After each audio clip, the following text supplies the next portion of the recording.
पिछले एक महीने में वरुण बेवरेजेस का स्टॉक एकदम रॉकेट हो चुका है।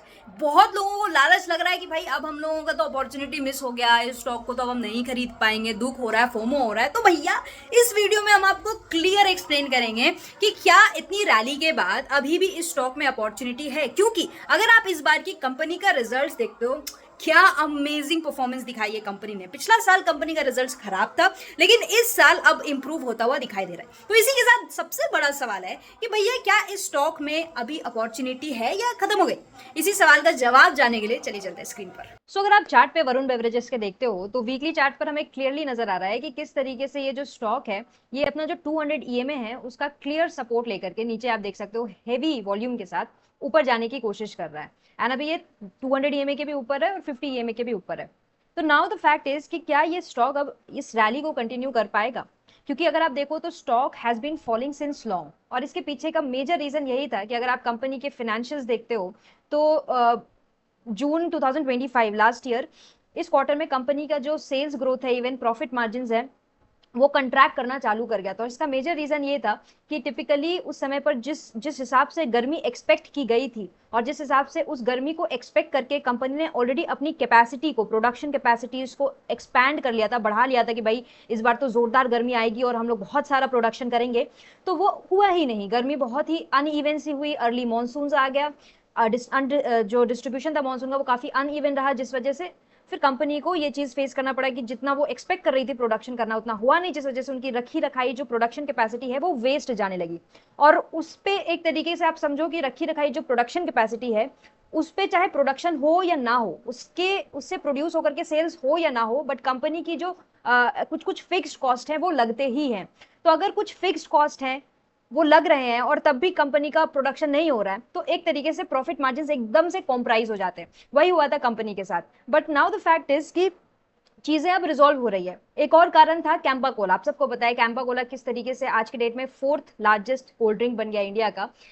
तो उससे एक टफ कंपटीशन फेस करने को मिल रहा था कंपनी को, जिसकी वजह से आप देख रहे होंगे पेप्सिको ने भी, मतलब जिसकी फ्रेंचाइजी वरुण बेवरेजेस होल्ड करता है, उसमें भी आपको दिख रहा है कि 20 रुपए की बोतल में जहां पर आपको लगभग 250 ml आता था, अब 450 ml आ रहा है। तो इसका मतलब एक कंपनी ने कहीं ना कहीं अपने प्रॉफिट मार्जिन को बहुत ज्यादा कॉम्प्रोमाइज किया है। तो इन सब का इंपैक्ट हमें पिछले साल देखने को मिल रहा था। तो अब क्या चेंज आ रहा है जिस वजह से हमें इसमें रैली दिखने को मिल रही है और बहुत हेवी वॉल्यूम के साथ बाइंग देखने को मिल रही है।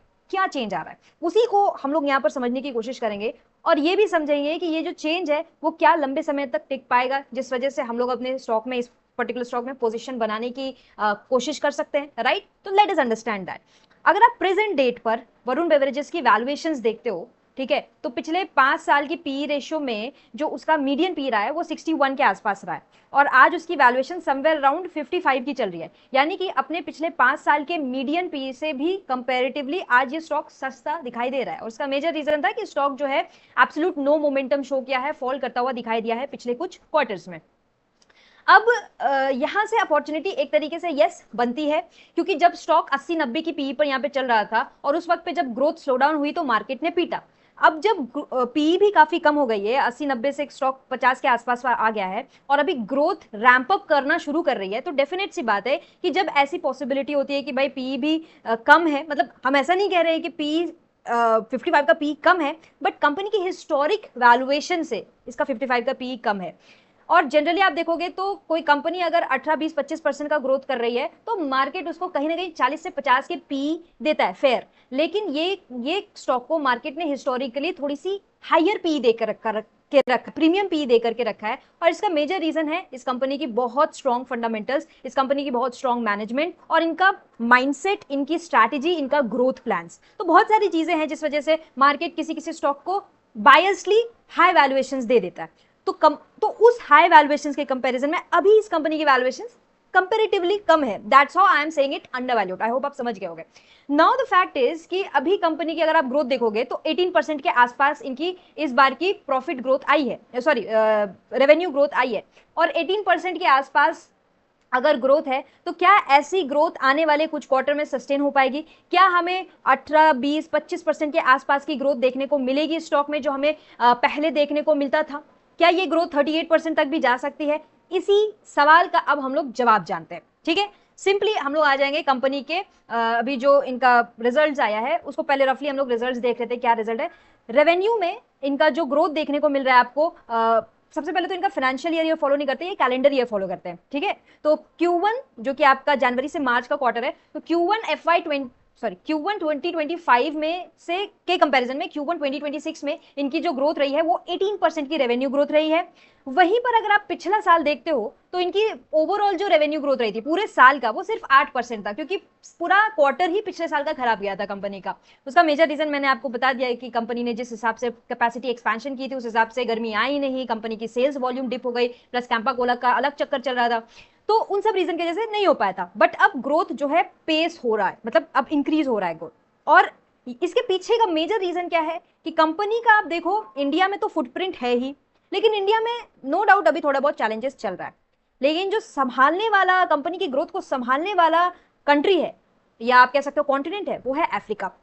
क्योंकि जब से हम वरुण बेवरेजेस स्टॉक को रीड कर रहे हैं, समझ रहे हैं, स्टडी कर रहे हैं, तब से हमको यही एक चीज पॉइंट आउट हाईलाइट हो रहा है कि भैया इसका जो एक्सपेंशन है वो अफ्रीका में चल रहा है। एंड आज नहीं तो कल कुछ महीनों के अंदर अंदर वो एक्सपेंशन प्लान कंपनी के फाइनेंशियल्स पर हमें नजर आएगा, जो अब हमें नजर आता हुआ दिखाई दे रहा है, और इतना स्ट्रांगली नजर आता हुआ दिखाई दे रहा है कि वहां उसकी एक्सपेंशन और बिजनेस प्लान वगैरह इंडिया में जो चल रही प्रॉब्लम्स है उसको कोप अप करने के साथ साथ और कंपनी की ग्रोथ को बूस्ट करता हुआ हमें दिखाई दे रहा है। तो अगर आप देख रहे हो रेवेन्यू ग्रोथ, अगर आप देख रहे हो एबिटा ग्रोथ 21% का, पैट ग्रोथ 20% का, तो ये सब के पीछे एक मेजर रीजन है कंपनी का एक्सपेंशन इन अफ्रीकन कॉन्टिनेंट। इधर ये Tanzania, Cambodia, Colombia, sorry if I am mistaken, उसके बाद फिर आपका मोरक्को, फिर आपका साउथ अफ्रीका, ये सारी कंट्रीज में कंपनीज लिटरली बहुत बहुत स्पीड अप हो रहा है, बहुत तेजी से एक्सपैंड कर रहा है। अच्छा, जो लोगों को नहीं पता वरुण बेवरेज करता क्या है, तो पेप्सी को जो ब्रांड है वो यूएसए का ब्रांड है, वहां उस ब्रांड की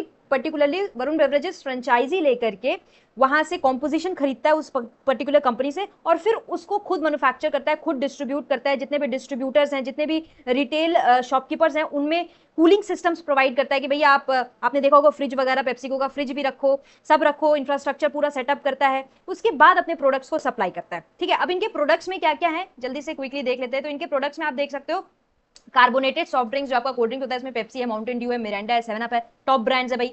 उसके बाद ट्रॉपिकाना, स्लाइस, नींबूज है, अभी नींबूज इन्होंने नया इंट्रोड्यूस किया, काफी हाई ग्रोथ रेट है नींबूज का, जो कि एक तरीके से आप जीरा ड्रिंक भी आप देख सकते हो कि आप लाहौरी जीरा काफी फेमस ब्रांड चल रहा है, तो वो भी एक तरीके से कंपनी का मार्केट शेयर इंडिया में खा रहा है, तो उसके भी अगेंस्ट में कंपनी ने जीरा सोडा लॉन्च कर दिया है नींबूज के अंदर ही। ठीक है, उसके बाद फिर कंपनी की आइस टी भी चलती ही है। स्नैक्स में अगर आप देखोगे तो चिटोस है, डोरिटोस है, कुरकुरे भी इवन कंपनी के ही अंडर आता है। तो ये सब पेप्सिको के ब्रांड्स है, लेकिन इनको मैन्युफैक्चर करना, इनको डिस्ट्रीब्यूट करना, इनकी सेल करना सब कंपनी वरुण बेवरेजेस के हाथ में है इंडिया में। ठीक है, प्लस इनके खुद के भी रिसेंट ब्रांड्स आ रहे हैं। क्रीमबेल आइसक्रीम आपने देखा ही होगा, इनका खुद का अच्छा अपना ब्रांड है जिसमें इनको प्रॉफिट मार्जिन हाई मिलता है। रिफ्रेश आपने देखा है पैकेट वाटर में, फिर इनका कार्बोनेटेड ड्रिंक में भी रिफ्रेश आ रहा है। ठीक है, तो अपने भी ब्रांड्स धीरे धीरे ये चलाना शुरू कर रहे हैं। नाउ इनका बहुत साल पुराना पेप्सिको से रिश्ता है यार। इनफैक्ट आई गेस अभी शायद टर्म खत्म हुआ था if I am not wrong, और वो टर्म को इन्होंने कंटिन्यू भी किया था, वो फ्रेंचाइजी वाली टर्म को। ठीक है, उसके बाद हाँ, तो अब बहुत इंपॉर्टेंट सी चीज है कि जैसा मैंने बताया कि इस साल कंपनी की ग्रोथ जो आई है बहुत अमेजिंग ग्रोथ आई है, जिस वजह से स्टॉक रनअप भी दे रहा है। बट ये रनअप सस्टेन होगा कि नहीं, उसका आंसर अब हमें मिलने वाला है। सी जो कंपनी के सीईओ हैं Ravi Jaipuria ji, he is also known as the cola man of India, he is the man. ना इन्होंने हमें इन्फॉर्म किया कि किस तरीके से कंपनी की इस बार की जो सेल्स है वो वॉल्यूम की वजह से आई है, जो कि डोमेस्टिक पोर्टफोलियो में भी हमें वॉल्यूम देखने को मिला है। मतलब इंडिया के अंदर ही despite competition from Campa Cola हमें वॉल्यूम ग्रोथ देखने को मिली है इनके प्रोडक्ट्स में, इंक्लूडिंग मतलब इसमें इन्होंने पैक अपसाइजिंग भी कर दी है, यानी कि आप जहां पर ये 250 ml बेच रहे थे 20 रुपए में, अब वो 450 दे रहे हैं। उसके बावजूद उसके साथ कैंपा कोला के कंपटीशन के साथ साथ इनको डोमेस्टिक पोर्टफोलियो में एक वॉल्यूम ग्रोथ देखने को मिली है। इन्होंने कुछ नए कस्टमर्स भी क्या बहुत सारे नए कस्टमर्स भी लॉन्च किए हैं। इन्होंने बहुत सारी new type of drinks launch किए, जिसमें एनर्जी ड्रिंक आ जाता है, जूस बेस्ड ड्रिंक आ जाता है।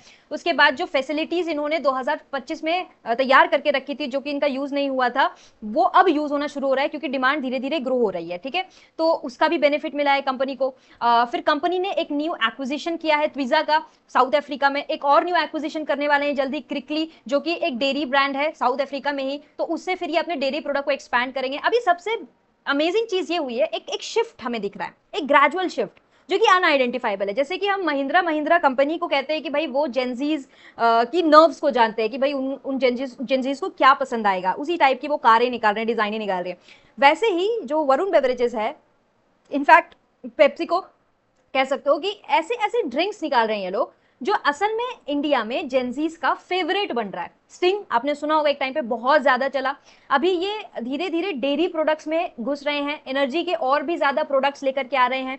तो जेंजीज को जो पसंद आए वैसे प्रोडक्ट को ये लॉन्च कर रहे हैं, जिस वजह से इनका जो कार्बोनेटेड ड्रिंक्स है, कार्बोनेटेड ड्रिंक्स अपना चल रहा है, बट उसके अलावा आप एनर्जी ड्रिंक्स में, डेयरी ड्रिंक्स में भी बहुत सारे प्रोडक्ट्स ये लोग लेकर के आ रहे हैं जो जेंजीज के टेस्ट बर्ड्स के अकॉर्डिंग लेकर के आ रहे हैं, जो एक्चुअली में चल भी रहा है। और यही इस कंपनी का एक बहुत स्ट्रॉन्ग पॉइंट है भाई कि क्यों ये कंपनी सर्वाइव कर पा रही है इस कंपटीशन में, क्योंकि they know when to do what, कब क्या करना है, right. Finally they are saying कि लॉन्ग टर्म में ये अभी काफी कॉन्फिडेंट हो चुके हैं। पहले हम लोगों को लग रहा था भाई कैंपा कोला इनका बिजनेस उखाड़ कर फेंक देगा, लेकिन उस चैलेंज से ये लोग कंप्लीटली अब अपने आप को अलग करके नई नई अपॉर्चुनिटीज ढूंढ रहे हैं और सर्वाइव के साथ साथ ग्रो कर रहे हैं। ठीक है, लॉन्ग टर्म में क्यों ये ग्रो करेंगे? Because they have identified certain opportunities across the markets supported by favourable demographics, मतलब जो जेंजीज हैं, जो यंग पॉपुलेशन है, उनको टारगेट कर रहे हैं। इसके साथ साथ राइजिंग इनकम है लोगों की, जिसकी वजह से इनको इवेंचुअली फायदा होएगा। अर्बनाइजेशन की ग्रोथ है एंड इंक्रीजिंग बेवरेज कंजम्पशन। एक और चीज है कि लाइक अगर आप ग्लोबल डेटा देखो तो बेवरेज सॉफ्ट ड्रिंक की कंजम्पशन पूरे वर्ल्ड में 15% के आसपास है, वहीं पर इंडिया में 3 से 4% है।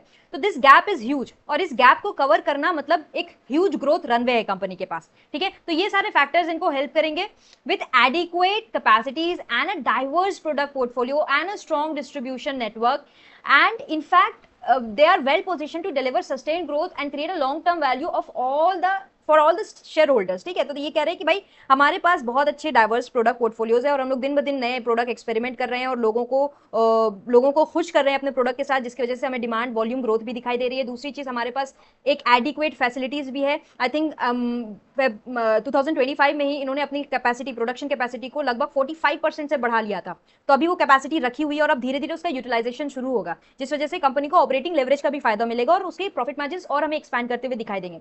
इसके अलावा कंपनी का स्ट्रॉन्ग डिस्ट्रीब्यूशन ऑलरेडी नेटवर्क है, मतलब कंपनी का ऑलरेडी एक बहुत स्ट्रॉन्ग डिस्ट्रीब्यूशन नेटवर्क है। पेप्सी को सप्लाई करते थे वो, मिरांडा वगैरह उसी से सप्लाई करते थे, तो अब उसी से वो जो नए नए प्रोडक्ट लॉन्च कर रहे हैं वो भी सप्लाई करेंगे। तो उनको एक पूरा नया सिस्टम बनाने की जरूरत नहीं है, ऑलरेडी उनके पास इंडिया में ऐसा पूरा सप्लाई चेन बना हुआ है जिससे उनके लिए सप्लाई करना आसान हो जाएगा, तो ये उनके लिए बेनिफिट करेगा। नाउ की डेवलपमेंट्स, जैसा हमने कहा कि इन्होंने ट्विज़ा साउथ अफ्रीका में एक्वायर किया है, फिर ये एक नया डेयरी प्रोप्राइटरी साउथ अफ्रीका में एक्वायर करने जा रहे हैं क्योंकि इनका डेयरी प्रोडक्ट्स में भी एक्सपेंशन चल रहा है।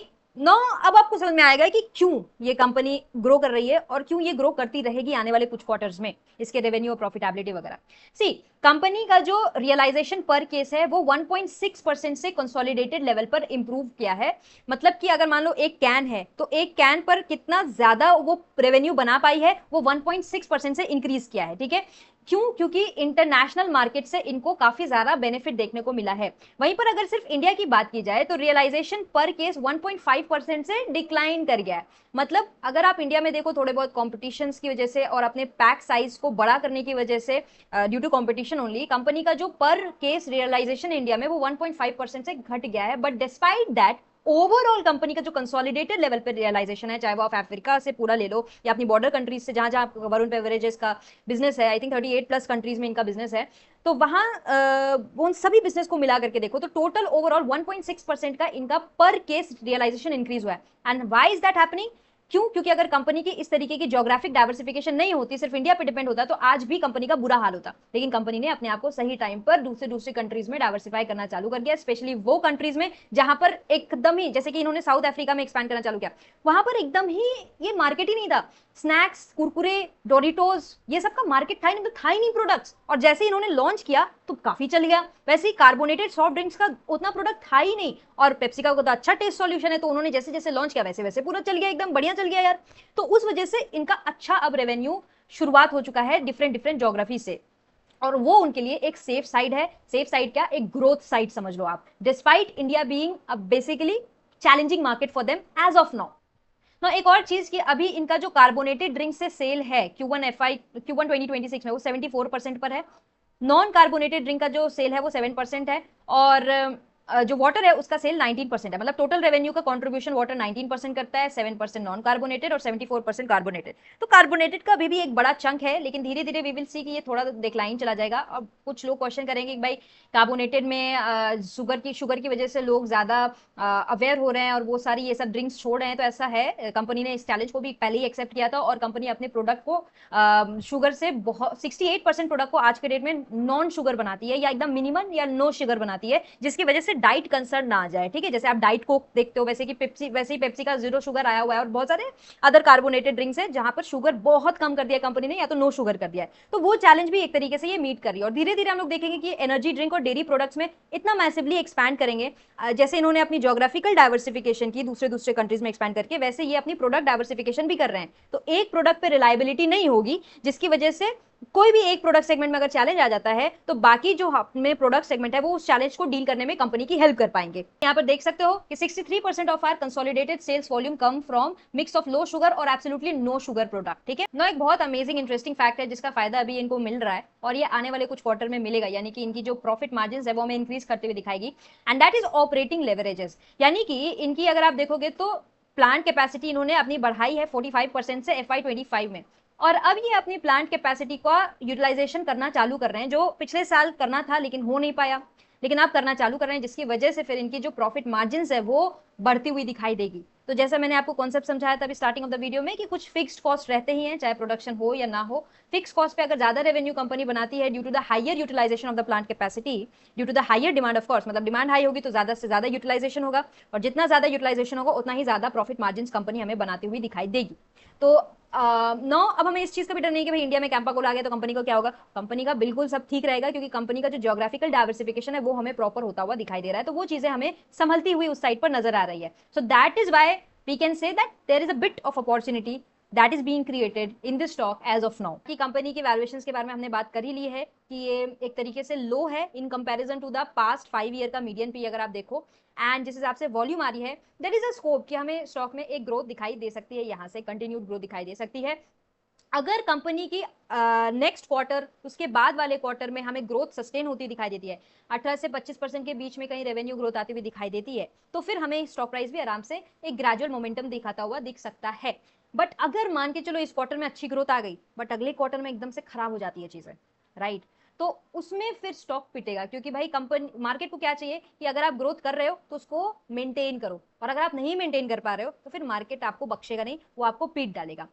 हाई पॉसिबिलिटी है कि चांसेस है कि ये ग्रोथ मेंटेन होगी, हाई पॉसिबिलिटी है कि यहाँ से भाई ग्रोथ मेंटेन हो सकती है, जिस हिसाब से कंपनी ने अपना पूरा का पूरा प्लान बताया है कि इनकी ज्योग्राफिक एक्सपेंशन है, प्रोडक्ट डाइवर्सिफिकेशन है, नए नए प्रोडक्ट इंट्रोड्यूस करते जा रहे हैं वो, तो उस हिसाब से we can think operating leverage के साथ साथ हमें कंपनी को revenue growth, profit margin expansion होते हुए दिखाई देगा। बाकी आपकी अगर कोई राय होगी तो कमेंट सेक्शन में जरूर बताना यार, सब्सक्राइब कर लेना ऐसे और इन्फॉर्मेटिव अपडेट्स के लिए। मिलते हैं नेक्स्ट वीडियो में।